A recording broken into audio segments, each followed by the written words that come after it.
Aujourd'hui, le 21 décembre 2023, nous allons vous parler de l'actualité du pays, le Mali, et dans le monde entier. Le leader religieux, Chouala Bayaya Haïdara, a été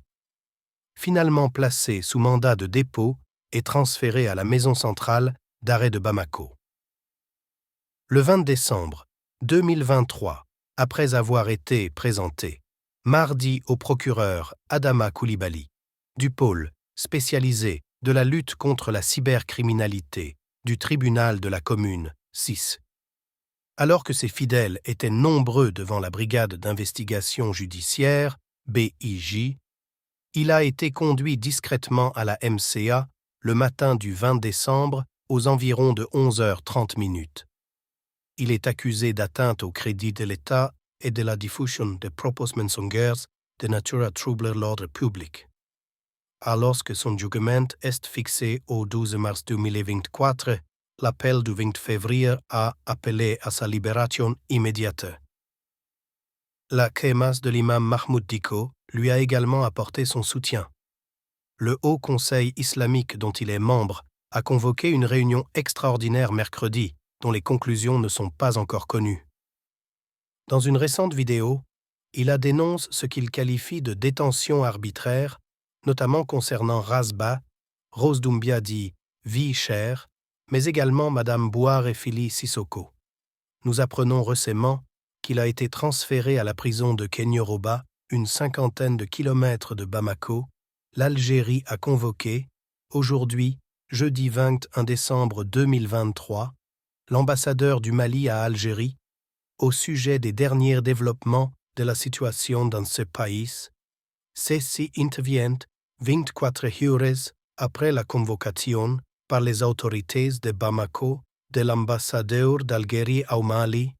une démarche qui intervient 24 heures après la convocation par les autorités de Bamako de l'ambassadeur de l'Algérie au Mali pour élever une vive protestation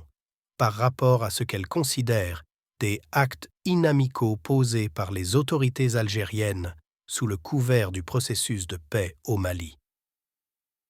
À cet effet, dans son communiqué, le département de Ahmed Attaf a tenu à rappeler, de manière appuyée que, historiquement, toutes les contributions de l'Algérie à la promotion de la paix, de la sécurité et de la stabilité au Mali ont toujours reposé sur 3 principes cardinaux dont elle n'a jamais dévié et dont elle ne déviera pas. Et en 3e lieu, et en conséquence des 2 premiers principes, c'est par la réconciliation nationale et non par des déchirements fratricides récurrents que le Mali s'engagera dans une œuvre commune portée par tous ses enfants, sans discrimination et sans exclusion, lui assurant ultimement sa souveraineté, son unité nationale et son intégrité territoriale. En complément à ce rappel, il a été fait état du communiqué du ministère des Affaires étrangères en date du 13 décembre courant par lequel l'Algérie a appelé toutes les parties maliennes à renouveler leur engagement dans la mise en œuvre de l'accord de paix et de réconciliation issu du processus d'Alger pour répondre aux aspirations légitimes de toutes les composantes du peuple malien, frères à une paix et à une stabilité durable, a ajouté le ministère des Affaires étrangères. À ce titre, Ahmed Attaf a souligné, à l'attention de l'ambassadeur du Mali, que les récentes rencontres avec les chefs des mouvements signataires de l'accord de paix et de réconciliation au Mali issus du processus d'Alger s'inscrivaient parfaitement dans la lettre et l'esprit de CE communiqué. Ahmed Attaf a formé le vœu que le gouvernement malien, en droite ligne de l'expression de son attachement à la mise œuvre de cet accord, s'associe aux efforts actuellement entrepris par l'Algérie à l'effet de lui donner un nouvel élan, précise encore la même source. Le chef de la diplomatie algérienne a indiqué en dernier lieu que les relations multiformes et multiséculaires qui lient l'Algérie au Mali frère lui font obligation de tout entreprendre pour l'aider à emprunter la voie de la paix et de la réconciliation qui sont les garants véritables de sa sécurité, de son développement et de sa prospérité. C'est dans cet état d'esprit que l'Algérie conçoit et assume son rôle de président du comité de suivi de l'accord de paix et de réconciliation au Mali issu du processus d'Alger. Ajoute-t-on encore. L'ambassadeur de l'Algérie à Bamako convoqué la veille. Comme signalé plus haut, La veille, le ministre malien des Affaires étrangères et de la coopération internationale, Abdoulaye Diop, a convoqué l'ambassadeur de l'Algérie à Bamako,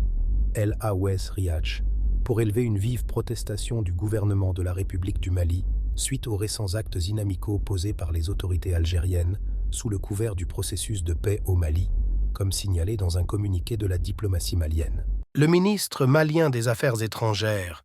Abdoulaye Diop, mercredi 20 décembre 2023, avec l'ambassadeur d'Algérie à Bamako, El Hawes Riach, le ministre a souligné que les rencontres récurrentes aux niveaux les plus élevés en Algérie et sans la moindre information ou implication des autorités maliennes, d'une part avec des personnes connues pour leur hostilité au gouvernement malien, et d'autre part avec certains mouvements signataires de l'accord pour la paix et la réconciliation au Mali, issus du processus d'Alger ayant choisi le camp des terroristes, sont de nature à entacher les bonnes relations entre les deux pays, a indiqué, dans le même communiqué, le ministère malien des Affaires étrangères, pour qui ces actes constituent une ingérence dans les affaires intérieures du Mali. Par ailleurs, le chef de la diplomatie malienne a réaffirmé l'attachement du gouvernement à la mise en œuvre de l'accord ainsi que la détermination des plus hautes autorités du Mali dans la lutte contre le terrorisme et l'insécurité sous toutes ses formes, en vue d'asseoir la sécurité et la stabilité au bénéfice de nos populations. Même si ce communiqué ne le précise pas, la convocation de l'ambassadeur de l'Algérie au Mali est intervenue 24 heures après la venue à Alger de l'imam de la confrérie malienne Kountiya, Mahmoud Dicko.